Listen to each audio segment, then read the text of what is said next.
Hello all, 12th of December 2017, you're here with Dan in Essex, UK. So as you can see, the snow is still on the floor, and what I thought I'd do is continue with the winter gardening series, so here goes. Now take a look at these. These are Savoy cabbage, as you can see, all lovely hearted up there like that. Got the snow on top of the netting here. The netting is still here. This was put on here to prevent the cabbage white butterflies from laying eggs on the brassicas, but you can see quite a fine mesh, which is what you want to be aiming for when you do cover your brassicas up to prevent the destruction later on.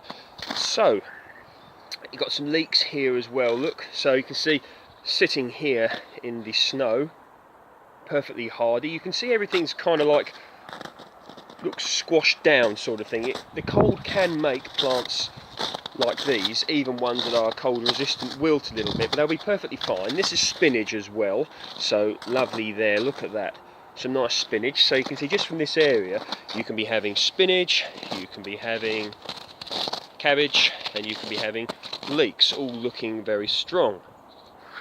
Now here you can see we have some Swiss chard, so this is another one that you may consider growing. I really love this, and I like it with apple cider vinegar on top, not too much, just a little bit. Very nutritious, and you can see the frost well and truly on these leaves, but no harm done. Perfectly healthy plants still. More brassicas here growing in pots. Now I believe these are purple sprouting broccoli. As stated before, they're already covered over, waiting for the summer, but looking good. There's probably something under these as well, but just underneath the snow here. But there we go, look at that. So all looking good there. We got some more chard here as well. Just zoom in, doesn't that look wonderful? There we go, here we go, and here we go again. All looking good. Lovely stuff chard is, really is. So here we are in the polytunnel. Now this isn't my polytunnel. I'm not going to be taking credit for what's in here, but I thought I'd show you anyway. So look, we've got some lettuces here. Strawberry plants, you know, ready for the summer. This has been here a long time, this has. This kale plant, you can see it's continued to grow up because the leaves continue to be harvested there. And look what we've got here. Looks like pak choy. Now this has gone to seed, which does happen with pak choy. We've got some more lettuce here. And this looks like some Chinese cabbage. I do like this actually. Yeah, that's Chinese cabbage. That's quite nice actually. I like to eat that raw sometimes. Not everyone's taste, but certainly good.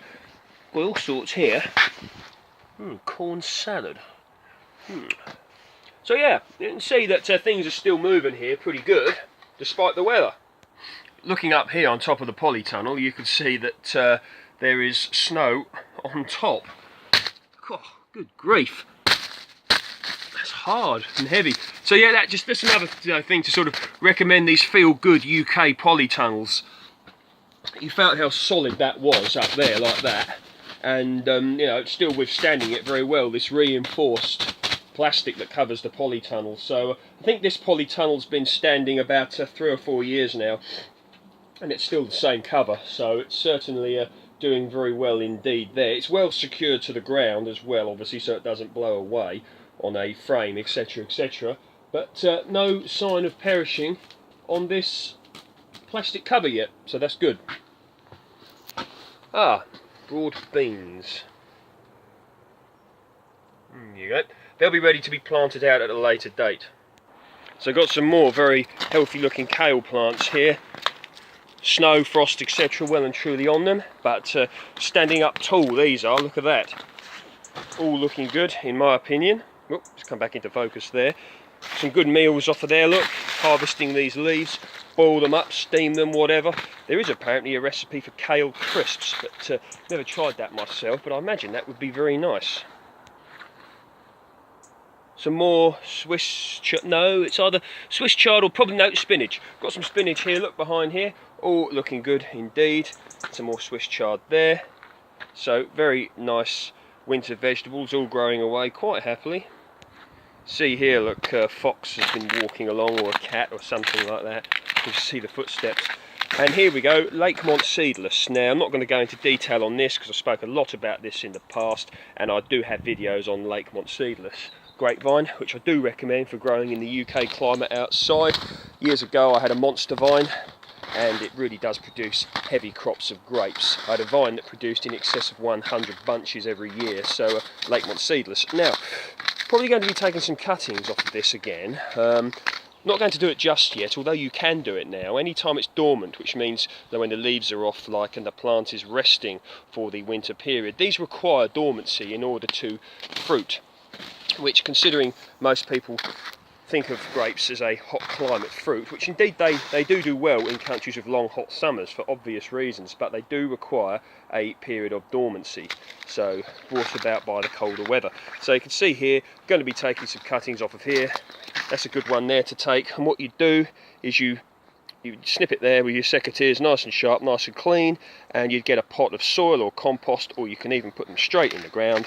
And what you do is you put 2 below and 2 above. Ensure these buds are pointing the correct way, and the ones below the ground will proceed to root, and the ones above will proceed to leaf out and grow away.